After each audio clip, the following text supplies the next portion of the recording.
সুপ্রিয় দর্শক আসসালামু আলাইকুম। আজ তৈরি করে দেখাবো শুটকি মাছের খুবই মজাদার একটি রেসিপি। আমি আজ আপনাদের হোটেল স্টাইলে লইট্টা শুটকি ভুনা করে দেখাবো। এইভাবে লইট্টা শুটকি ভুনা করলে ভাতের সাথে খেতে অসাধারণ লাগে।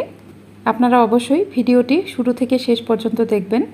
আশা করছি আজকের এই রেসিপিটি আপনাদের কাছে ভালো লাগবে। আমার আজকের এই রেসিপিটি আপনাদের কাছে ভালো লাগলে প্লিজ আমার চ্যানেলটি সাবস্ক্রাইব করবেন আর অবশ্যই পাশে থাকা অল লেখা বাটনটাতে ক্লিক করবেন। যারা এই ভিডিওটি ফেসবুক থেকে দেখছেন তারা আমার ফেসবুক পেজটিকে লাইক ও ফলো দিয়ে রাখবেন। লইট্টা শুটকি ভুনা করার জন্য আমি এখানে 10টি বড় সাইজের লইট্টা শুটকির চারপাশের বাড়তি অংশটুকু ফেলে এরকম লম্বা করে কেটে নিয়েছি। এবার এই শুটকিগুলোকে আমি প্রথমে একটু টেলে নিব। আমি একটা প্যানে শুটকিগুলো নিয়ে নিলাম। এবার চুলার মাঝারি আঁচে আমি শুটকিগুলো এভাবে নেড়ে চেড়ে টেলে নিব। শুটকিগুলোকে কিছুক্ষণ টেলে নেওয়ার পর আমি এখানে পানি দিয়ে দিব। এবার এই শুটকিগুলোকে আমি ভালোভাবে সেদ্ধ করে নিব। আমার এই শুটকিগুলো সেদ্ধ করা হয়ে গেছে। দেখুন শুটকিগুলো সেদ্ধ হয়ে গেছে। এখন আমি এই শুটকিগুলো চুলা থেকে নামিয়ে নেব এবং এগুলো নর্মাল ঠান্ডা পানি দিয়ে কয়েকবার ভালোভাবে ধুয়ে নিব। শুটকিগুলোকে আমি খুব ভালোভাবে কয়েকবার ধুয়ে নিয়েছি। এবার এখান থেকে একটা শুটকি হাতে নিয়ে আমি আপনাদের এর ভেতরের কাঁটা বের করে দেখিয়ে দিব। এর ভেতরে একটা লম্বা কাঁটা থাকে, সেই কাঁটাটা বের করে নিতে হবে। প্রত্যেকটা শুটকি থেকেই এর ভেতরের কাঁটাটা বের করে নিতে হবে। সবগুলো শুটকির ভেতরের কাঁটাগুলো আমি বের করে নিয়েছি। এবার প্যানে কিছুটা তেল দিয়ে দিব। এখানে অবশ্যই তেলের পরিমাণটা একটু বেশি দিতে হবে। তেলটা গরম হয়ে গেলে আমি এখানে পেঁয়াজ কুচি দিয়ে দিব। এখানে আমি 1.5 কাপ পরিমাণ পেঁয়াজ কুচি দিয়েছি। পেঁয়াজ কুচিগুলো আমি কিছুটা নরম করে ভেজে নেব।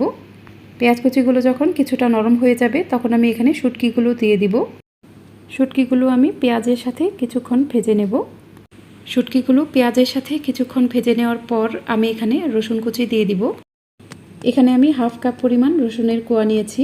রসুনের কোয়াগুলোকে মাঝখানে কেটে এরকম ছোট করে নিয়েছি। রসুন কুচিগুলোকে আমি পেঁয়াজের সাথে কিছুক্ষণ ভেজে নেব। সব কিছুই কিছুক্ষণ ভেজে নেওয়ার পর যখন দেখবেন পেঁয়াজটা এরকম নরম হয়ে গেছে তখন এখানে গুঁড়া মশলা দিয়ে দিতে হবে। এখানে আমি দিয়ে দিব 1/2 চা চামচ পরিমাণ হলুদের গুঁড়া, দিয়ে দিব 1/2 চা চামচ পরিমাণ ধনিয়ার গুঁড়া, এরপর দিয়ে দিব 1.5 চা চামচ পরিমাণ মরিচের গুঁড়া। ঝালটা এখানে আপনারা নিজেদের টেস্ট অনুযায়ী দিবেন, তবে শুটকি ভুনাটা একটু ঝাল ঝাল খেতেই বেশি ভালো লাগে। এরপর আমি এখানে স্বাদ অনুযায়ী লবণ দিয়ে দিব। এবার এই মশলাগুলোকে আমি খুব ভালোভাবে নেড়ে নিব। মশলাগুলোকে কিছুক্ষণ নেড়ে চেড়ে নেওয়ার পর আমি এখানে পানি দিয়ে দিব এবং এই মশলাটা আমি খুব ভালোভাবে কষিয়ে নিব। এই মশলাটা অবশ্যই খুব ভালোভাবে কষিয়ে নিতে হবে। মশলাটা ভালোভাবে কষিয়ে নেওয়ার পর আমি এখানে 1.5 কাপ পরিমাণ পানি দিয়ে দিব। এরপর আমি একটু নেড়ে চেড়ে তারপর প্যানটা ঢাকনা দিয়ে ঢেকে দিব। কিছুক্ষণ পর পর ঢাকনা খুলে নেড়ে চেড়ে দিতে হবে, না হলে এটা নিচে লেগে যেতে পারে।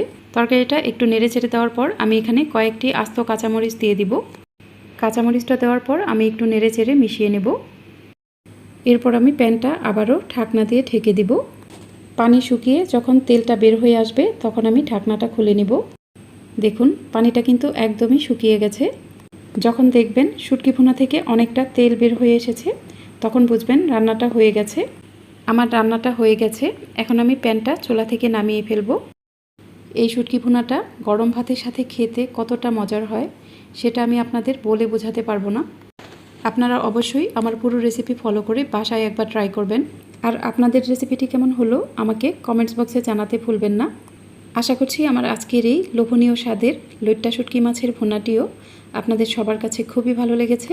যদি ভালো লাগে তাহলে অবশ্যই আমার চ্যানেলটি সাবস্ক্রাইব করে পাশে থাকা বেল আইকনটি প্রেস করে দেবেন। আর যারা এই ভিডিওটি ফেসবুক থেকে দেখছেন তারা আমার ফেসবুক পেজটিকে লাইক ও ফলো দিয়ে রাখবেন। আজ এই পর্যন্তই। আল্লাহ হাফেজ।